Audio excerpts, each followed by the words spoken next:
How's it going, guys? This is Mouseball, and this is the AttackMouse Nation, and welcome to Motoring with Mouseball. And guys, today's video is brought to you by Elite AttackMouse Nation member and super contributor Roger Gusty, Elite AttackMouse Nation member and super contributor JG Mopar, and Elite AttackMouse Nation member and super contributor Denise Shumko. Now, guys, we have a series of videos, multiple parts, and all of it's based on Fiat Club of America.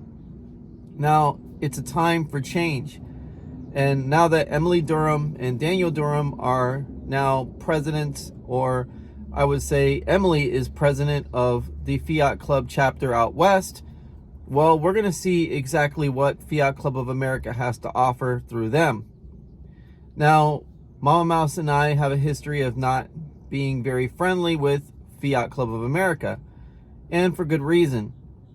A lot of the people that are up the social ladder of Fiat Club of America don't really like the newer cars, and they don't like people stepping on their toes, as Jose and Jason Tackett were a couple of those people. Now, I was very suspect about Fiat Club of America as an organization right out the gate.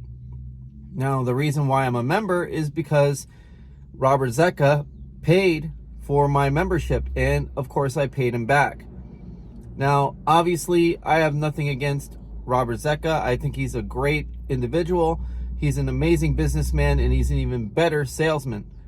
There's no doubt that the man has a lot of passion when it comes down to the things he loves to do. The thing is that FCA is a totally different entity and is controlled by totally different people.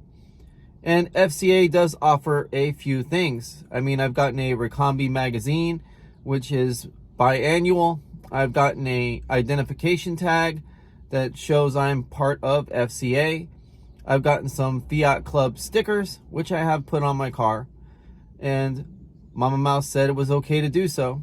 And I got a newsletter to welcome me to the group. Now, the thing is that Porsche Club of America, Corvette Club of America, several other organizations are, how would you put it, a little bit better in what they offer.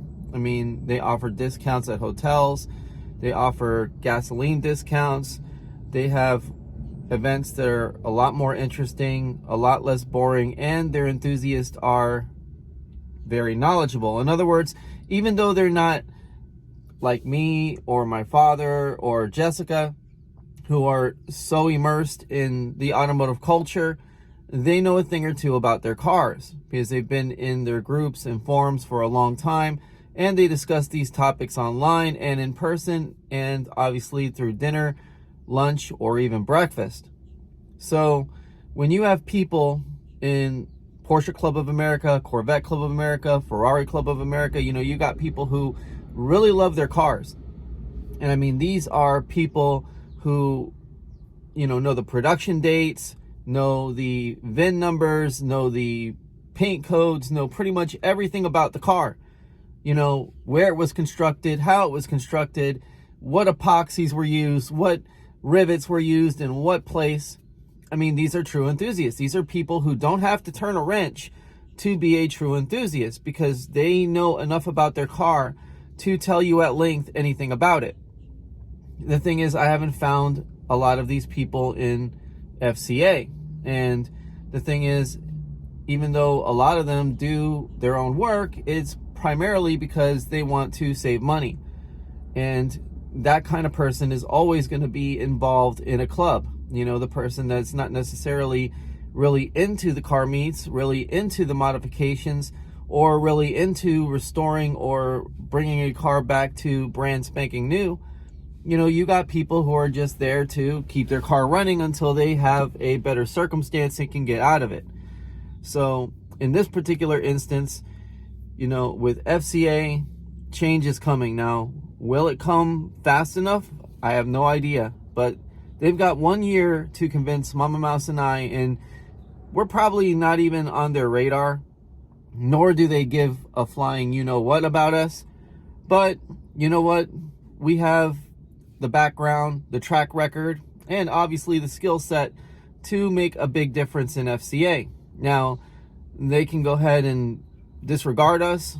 We'll build something on our own, which is exactly what Mama Mouse has planned. You know, through the AttackMouse Nation, through Turbo Tom, and through many others who will obviously help us, we like to build something ourselves.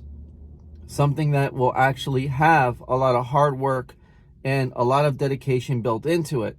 Something that will actually serve real car enthusiasts. And obviously, you can't be in a group unless you are like-minded, pretty much like Mama Mouse, myself, and the AttackMouse Nation at large.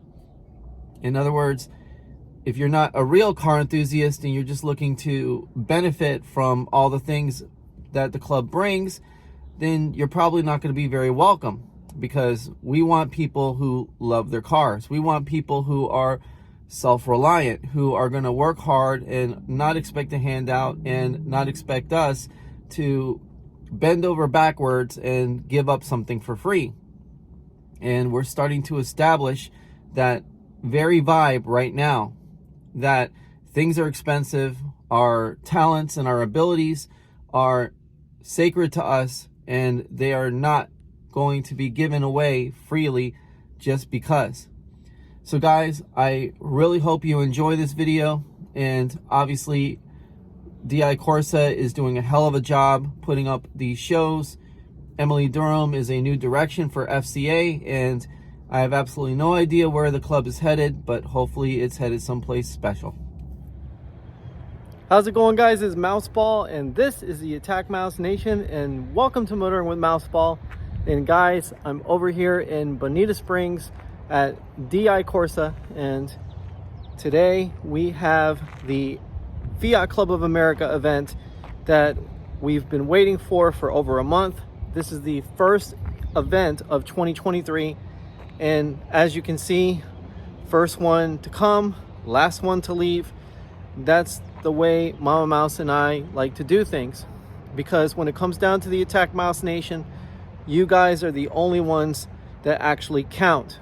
So we want to bring you the best content we could possibly bring, and today at this FCA event, which is pretty much exclusive to FCA members, well, Magic is actually going to be out here. Now, Magic is a company that does a lot of performance tuning, does a lot of things with Italian cars, and obviously this is going to be a prelude to an even bigger event coming down the pipeline, which is going to actually have Dodo Giotto, who is the doctor in Italy, come down and do full-on live tuning with Robert Zecca's brand new soft dyno. Now, the soft dyno is currently being installed, and in the next part of this video, I will show you the soft dyno and just how cutting edge it really is. It's got massive ramps, it's a all-wheel drive dyno, and Dicorse is going to actually be expanding their repertoire of cars. So we're not going to just see Fiats and Lancias and Ferraris and Lamborghinis in the place. You might actually see some American muscle. You might actually see some tuners. You might see a lot of different cars coming in and doing some dyno pulls, and have Dodo actually do his keystroke magic on his keyboard, putting in some of the most aggressive tunes and pulling out the most power that any of these cars can make. Now, obviously, Mama Mouse wanted me to get this content today for you guys because something very special happened here at Dicorse. Now, if you guys remember Moustapheles is actually a Euro spec Abarth, and Robert Zecca actually got this car from Italy, and this car has, right from the factory, a T-Jet engine. Now, to kind of explain to you what a T-Jet is and what a multi-air engine is, well, with multi-air, you have one camshaft actuating the exhaust valves, while the intake valves are being actuated by a solenoid. And this solenoid basically takes the oil pressure and does a what you call infinite variable valve timing. something that a lot of manufacturers have been working with, from BMW to Porsche to Mercedes, Audi, you name it. Everybody's done infinite variable valve timing of some kind. So when it came down to Fiat doing it, well, they wanted to actuate the valves with a solenoid brick, and that brick actually pushes down the valves with fluid controlled lifters and springs. And because it does that, well, the power potential is pretty limited on the multi-air engine. It's maybe capable of at most 300 horsepower, and even then you're really pushing it. Now with Mouseball, which is the second to maybe third most powerful Abarth, because OSG has the most powerful one over in Italy with 511 horsepower, this particular car has over 350 horsepower, and this one's powered by a T-Jet. Now, a T-Jet is a traditional dual overhead cam engine. Now, obviously, it's not a true dual overhead cam. True dual overhead cam engines have 2 cam gears and have 2 independent cams that can be timed. The T-Jet, on the other hand, has a single cam gear and actually has twin gears that ride side by side, actuating both cams simultaneously, kind of like conjoined twins. But in the case of the T-Jet, because it's more proven and reliable technology, it has a whole lot more power potential on the table than, say, the multi-air that Mouseball has. Now, obviously, we haven't done anything to Mouseball performance-wise because we've got a Corvette. But the thing is that Mouseball will be getting a T-Jet conversion pretty soon, because obviously, as the car gets older and parts become more scarce, well, we don't want to get rid of this car. We love this car. We've made a channel for this car, and we want to keep this car running for years and years to come. So we're going to go and purchase a T-Jet kit from Dicorse, and Robert has already explained that he's going to have all of the instructions and also the access to tuning from Dodo Giotto, so that way you can actually have the T-Jet's computer communicate with the body control module and obviously the transmission control module. So there's a lot of great stuff going on, and believe it or not, the first T-Jet swapped car in Florida is going to be here, and that's actually Eric Duchesne's Fiat 500T, and that particular car is named Copperhead and is part of the Fiat fam channel. Now, Eric has been wanting to do performance upgrades to his Fiat 500T, and even with the multi-air, he was pushing some serious numbers. He was actually outrunning a lot of modified stage 1, stage 2 Abarths with a 500T, which, let's just say, that's pretty astonishing.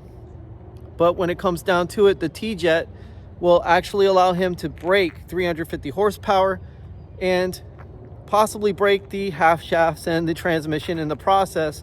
But the thing is that with Robert guiding him and with Dodo Giotto doing his magic, that's not likely to happen, because chances are they're going to upgrade the transmission, they're going to upgrade the half shafts, they're going to upgrade just about everything on the car, so that way it can handle the actual increased output in torque, the increased output in horsepower. The car is going to be an absolute monster. So guys, the show is going to start in, I say, maybe another hour, hour and a half, and I will come back to you guys with more footage from the Fiat Club of America Dicorse event. And obviously, if you have a Fiat 500 and you want to improve the reliability, you want to improve the performance, or you have an Abarth for that matter, which is even better, if you have any of these cars, 500L, 500X, give Robert a call and send him your money, because honestly, he's got great products, he's got great technical service and advice, and all of his parts are high quality because they come straight from the source. They come right from Italy, and that's where these cars belong, that's where they come from. And just like a Ferrari, that's where they do their best operatic performance. So guys, I'll see you in another one in just a few. And obviously, We're going to be doing the Need for Speed Unbound videos. We're going to be doing the people of Need for Speed Unbound. We're going to be doing the cars of Need for Speed Unbound. And we've already delved deep into the storyline of what it's all about. And we're also going to connect the dots on exactly how Need for Speed Most Wanted ended up all the way to Unbound here in 2023. So see you guys in another one.